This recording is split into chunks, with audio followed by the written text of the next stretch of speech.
Muito boa tarde a você, meu querido estudante, minha querida estudante do terceiro ano do ensino médio, meu terceiro anista, meu pré-ENEM, meu finalista de ano, aquele que já está indo para a universidade pública, do ensino público de qualidade, aqui no estado de Pernambuco ou em outro qualquer estado que você queira estudar, né? Acho que você é livre, quem tem raiz é árvore. Então vamos embora que hoje a gente vai terminar aquela parte, na verdade, começar, né? A parte não espontânea da eletroquímica, aquela que fala dos primórdios, do princípio da eletrólise, né? O começo da eletrólise, e entender o que é isso. Lembre-se, a gente já vinha falando um pouquinho sobre as pilhas. A gente falou que as pilhas era o processo espontâneo, onde uma reação de oxirredução produz um fluxo de elétrons de um polo a outro, de uma pilha, de um eletrodo para outro, e isso gera a corrente elétrica ou simplesmente a eletricidade, a motricidade do elétron que faz qualquer instrumento funcionar, desde a bateria do seu telefone até essa câmera que agora está me gravando aqui no estúdio do KPE.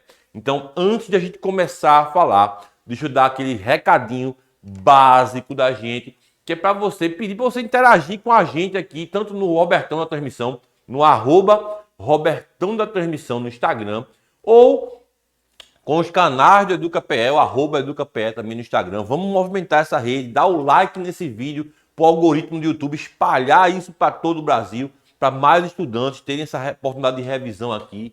Quem sabe ajudar quem esteja precisando, né? Se você quiser acompanhar o seu professor aqui do ladinho de cá, você vai encontrar as redes sociais, o YouTube, onde eu gravo as minhas aulas em sala de aula, mesmo ali na tora, hoje explicando para os meninos falando, eu explicando lá. Eu boto no YouTube essas minhas aulas, geralmente resolução de questão, certo, pessoal? E também tem o Instagram, @Prof. Bruno Lardião, e o TikTok, com o mesmo @Prof. Bruno Lardião. Lá eu boto muito short, muita dica de vestibular, dica de resolução, dica de Enem, matemática, tudo que você imaginar, eu vou colocando lá, tá certo? Segue nós na rede, beleza? Vamos embora falar um pouquinho sobre a eletrólise. Antes de mais nada, vamos lembrar que na pilha nós temos processos espontâneos, certo? Todos os dois são processos oxirredutivos, ou seja, vai acontecer uma reação de oxidação e uma reação de redução. Porém, na pilha, se lembre que no processo você vai ter o fluxo de elétrons sempre do polo negativo, ou seja, a reação que está ocorrendo a oxidação, para aquela que está acontecendo a redução, certo? Então, é como se a reação numa pilha, quem está reduzindo precisasse do elétron de quem está oxidando. Então, o elemento se oxida, manda esse elétron para o outro lado e aí a reação prossegue, continua, ocasionando aí a redução do outro elemento químico. Beleza, pessoal? Tranquilo aí? Então, isso é que a gente viu na pilha. Na eletrólise, é o contrário. Eu preciso fornecer aquela tensão que é produzida, geralmente por um gerador de corrente contínua, e aí a gente tem uma reação também redox, certo? Então a gente observa, na pilha é a reação que me produz a corrente elétrica. Na eletrólise eu tenho que dar a corrente elétrica para poder a eletrólise ocorrer. Então, como eu coloco aqui na tela do meu lado, ó, são processos forçados. Observa aqui do meu lado, são processos forçados. Ocorre a oxirredução, mas eu tenho que fornecer a minha energia. Então, aqui eu tenho um esqueminha bem prático sobre como está acontecendo. Veja que aí você tem, né, um sistema. Esse ponto aqui, lá na física, você que é do terceiro ano já deve ter estudado isso. Isso aqui, ó, é o que a gente chama de gerador, certo? É o gerador de corrente, certo? E aí, obviamente, eu tenho os elétrons sendo fornecidos. Uma coisa que acontece, uma característica importante da eletrólise, deixa eu mostrar aqui, a gente tem, ó, a atração de íons, certo? Então, é obrigatório que essa solução aqui contenham os cátions e os ânions. E aí, obviamente, pela diferença de cargas, né, os opostos que se atraem, vamos dizer assim, nós vamos ter reações no polo positivo atraindo os ânions, né, os íons negativos, e no polo negativo eu terei a atração dos cátions, ou seja, dos íons de polo de carga, né, positiva. Certo aí, pessoal? Tranquilidade, bem simplesinho de entender, certo? E aí a eletrólise vai falar justamente disso. Quais reações vão estar acontecendo nesse polo e quais estarão acontecendo nesse aqui. Uma coisa muito importante é que a eletrólise ela é muito utilizada industrialmente, assim como a pilha também é, mas a eletrólise ela é um processo utilizado industrialmente, na sua maioria, para proteção de metais, recobrimento de metais, você vai usar muito isso, e também para obtenção desses metais a partir de minérios impuros, a partir de metais impuros. Por que isso? Porque somente o metal, o íon metálico daquele metal, vamos dizer assim, vai ser atraído pelo polo. A impureza ou ela é depositada no fundo, ou se eventualmente ela tiver carga, ela poderia ser até atraída por outro polo. Mas em geral, a impureza não consegue ser atraída no processo industrial de purificação metálica. Então, a eletrólise ela é um desses processos aí utilizado, que é muito utilizado na indústria para a obtenção de metais. Uma outra situação é a galvanoplastia, que utiliza muito a eletrólise para poder recobrir um metal com outro metal, em geral para conseguir uma proteção maior contra a corrosão. Tranquilo, pessoal? Então vamos avançar no estudo. Vamos começar aqui a entender que reações acontecem e quais reações são possíveis de ocorrer nesse sistema. Olha só, o polo positivo ele atrai os ânions, retirando elétrons e promovendo a sua oxidação. Já o polo negativo é o responsável aí por atrair, certo, os cátions, né? E aí vai fornecer elétrons a esses cátions aí, proporcionando a sua redução, certo? Olha só aqui, genericamente vamos trabalhar com a composição de uma cuba eletrolítica, certo?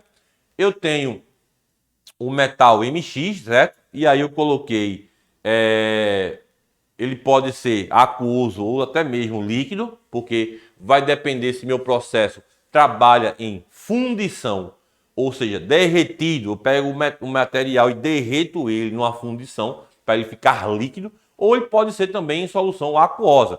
Lembre-se que na fundição eu não tenho a presença da água, que geralmente atrapalha o processo. Vamos lembrar que na eletrólise também existem duas situações.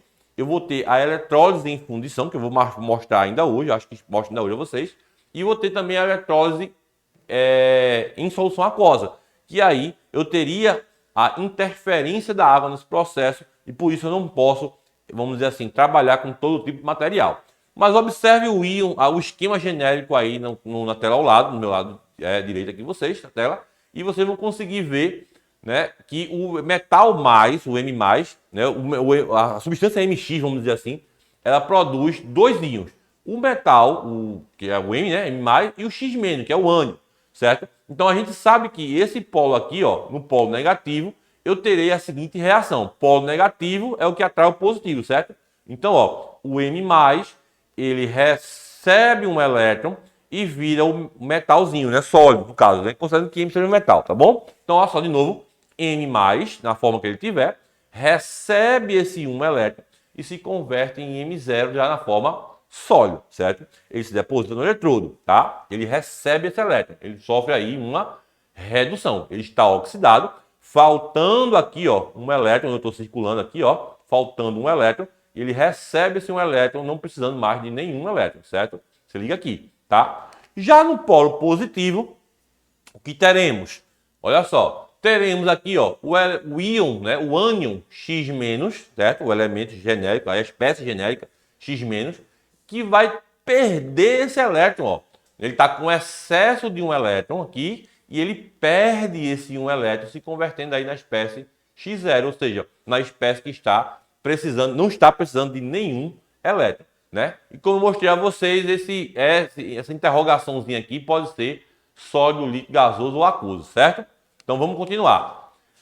Aí agora nesse ponto eu vou falar para vocês sobre os dois tipos de eletrólise, a ígnea e a insolução. Então vamos ver o que é a eletrólise ígnea na prática. Ocorre, amplia para nós, ocorre em fundição. Em geral, a fonte, né, do que se quer obter é exposta a altíssimas temperaturas até que ela derreta, certo? Então nesse processo, os cátions e ânions de interesse assumem a forma líquida para poder sofrer as respectivas reações de redução e oxidação normalmente. Note, certo? Observe, nesse caso aí eu não vou ter uma diluição, Eu vou pegar a minha substância, certo? Eu vou colocar ela exposta a uma temperatura muito alta e ela vai sofrer redução e oxidação normalmente. Por quê? Porque está na forma líquida. A ligação química que une os dois elementos no composto, né, iônico ou no óxido, sei lá, às vezes é um óxido, às vezes é só um sal, ele vai ser rompida pela temperatura. Simples assim. Certo, pessoal? E aí, olha só, nesse processo geralmente usa-se uma substância coadjuvante, vamos dizer assim, um auxiliar para o processo que nós chamamos de fundente. E aí ele acaba diminuindo um pouquinho a temperatura de fundição. Por exemplo, é como se eu tivesse que derreter o sal de cozinha, o NaCl, e aí vamos supor que ele derreta lá a 1000 e poucos graus.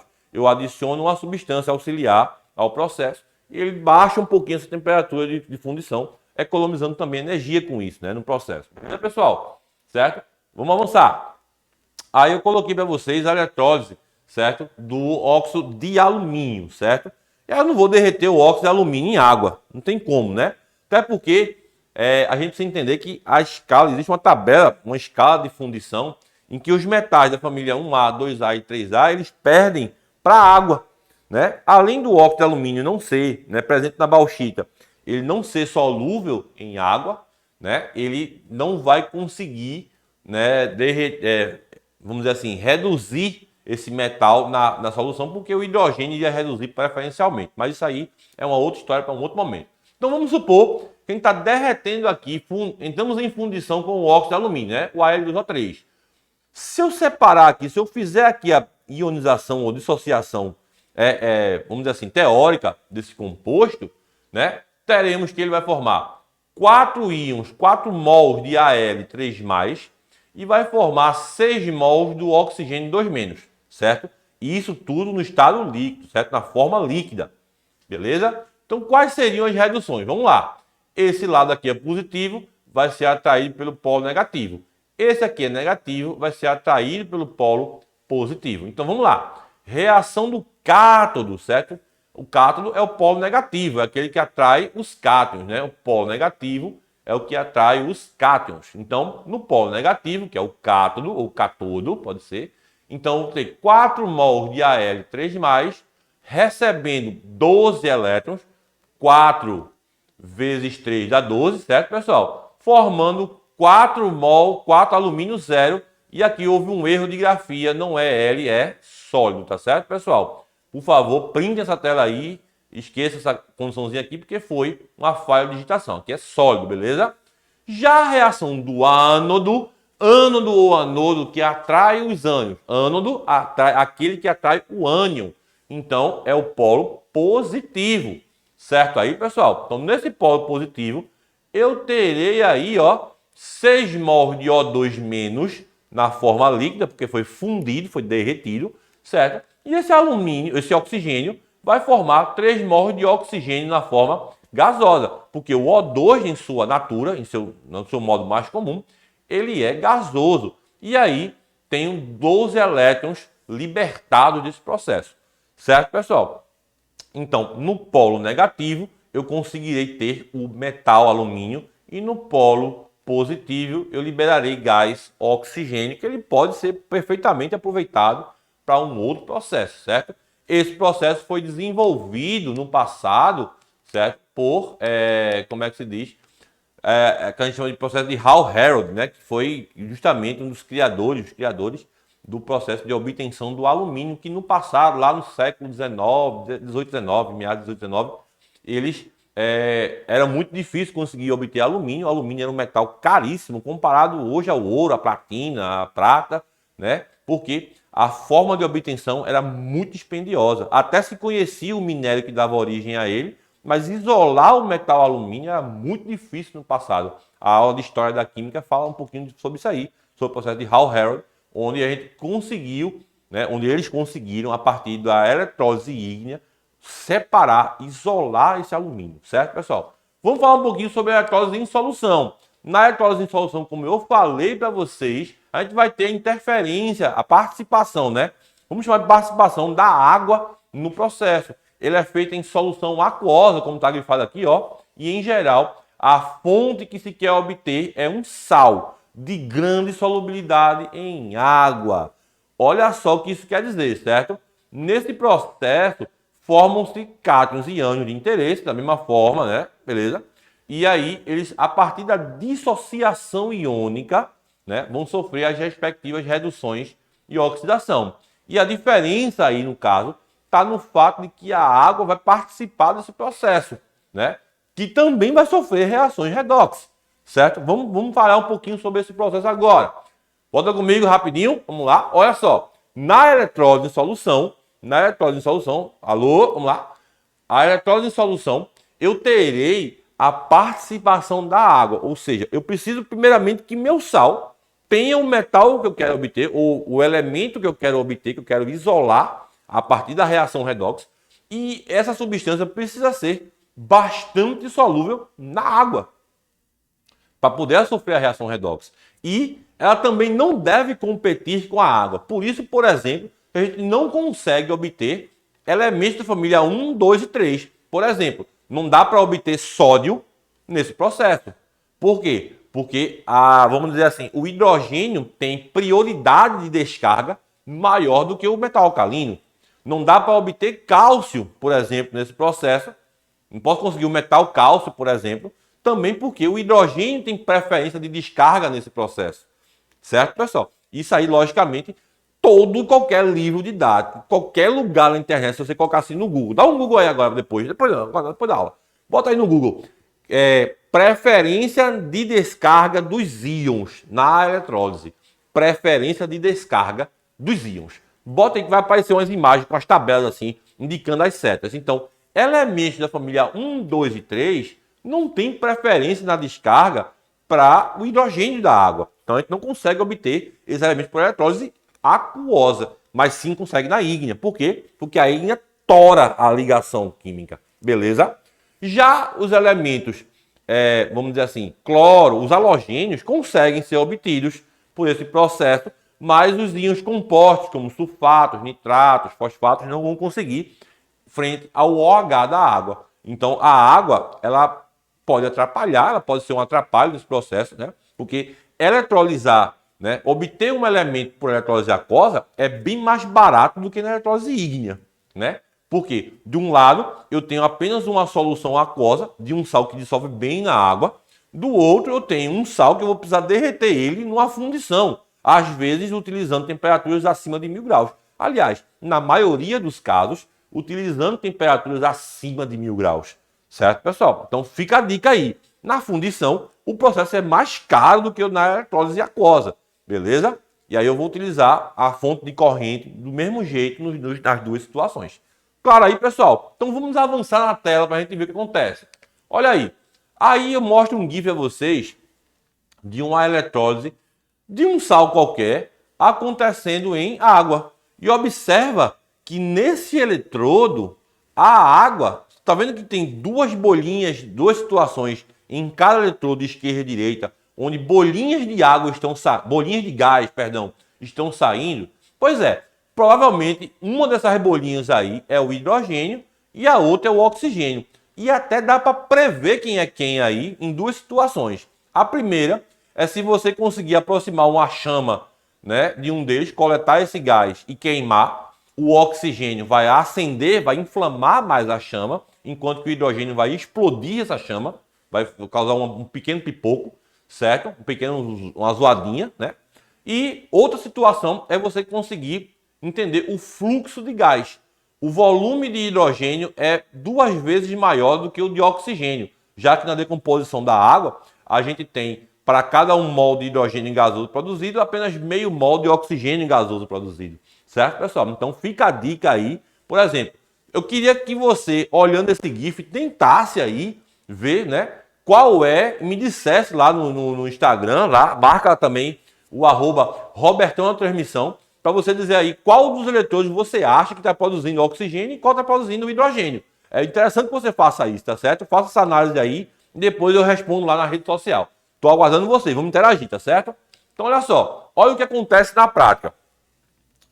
Como a água está participando do processo, ela vai formar também os íons H+, e OH-. No polo negativo, a água vai produzir 4H+, vai receber 4 elétrons e vai formar 2 mols de gás de hidrogênio que é libertado na forma de bolinhas.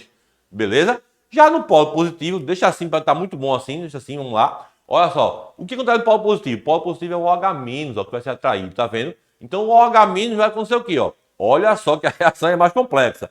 4 mols de OH- vão libertar 1 mol de gás oxigênio, 2 mols de água e 4 elétrons.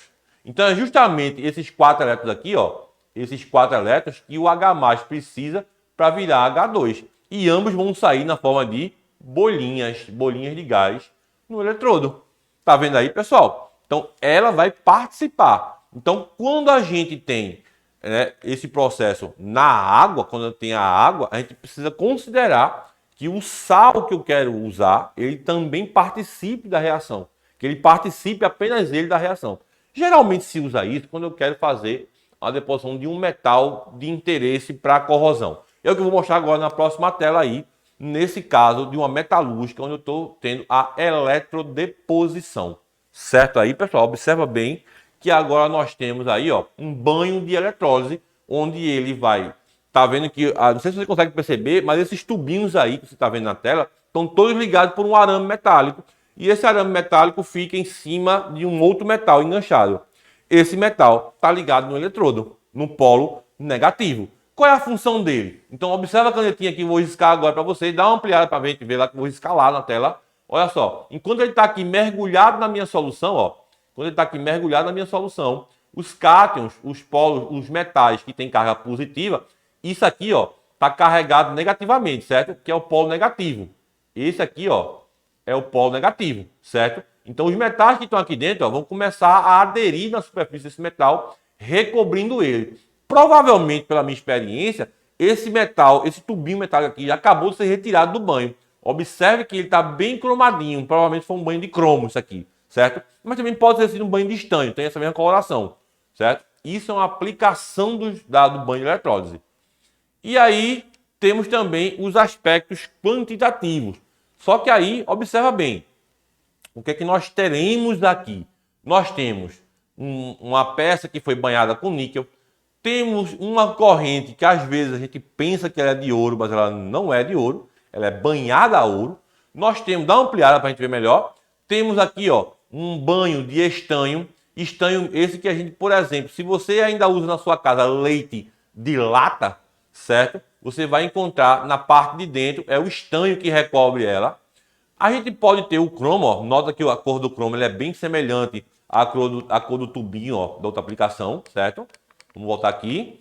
E também temos em algumas situações o ródio, né? O ródio não é a pedrinha aqui não, tá? O ródio é a cobertura desse metal. A única coisa que eles têm em comum aí, divide comigo, é que ambos utilizam um metal de baixo valor, geralmente uma liga de aço que é tratada para isso quimicamente, certo? E aí ele faz o recobrimento desse material com esse metal, com a intenção, com o objetivo de ou preservar contra a corrosão por mais tempo, ou simplesmente dar um aspecto mais, vamos dizer assim, mais apresentável, mais bonito, um aspecto mais luxuoso aquele material, certo? Então o cromo, todo mundo acha que é bonito, né? Todo mundo quando vê uma peça bem cromada, bem polida, acha muito bonito, né? Mas muitas vezes o cromo ali tem a função de preservar o metal de dentro, além de dar o aspecto bonito. A joia, por exemplo, a corrente de ouro que você vê aí na imagem ao lado, às vezes ela é somente feita com cobre. E muitas vezes ela é só banhada a ouro, né? Ela é feita de uma liga, né? Porque ela é mais barato de ser assim, e ela recebe só um banho de ouro. A lata de estanho, a cobertura interna da lata de leite de estanho, para preservar o material do leite, e assim, porque provavelmente, se fosse ferro, a acidez do leite talvez causasse corrosão na lata, contaminando o leite. Então, isso são aplicações práticas da eletroquímica. Na próxima aula, a gente vai trabalhar os aspectos quantitativos, ou seja, quanto de elétrons eu preciso para recobrir esse meu material. É importante que você assista, porque aí a gente tem algumas reações para estudar e quanto de carga vai ter meio com uma interdisciplinaridade entre a química e a física do terceiro ano. Espero vocês lá no próximo momento. Por hoje eu vou ficando por aqui. Até a próxima aula.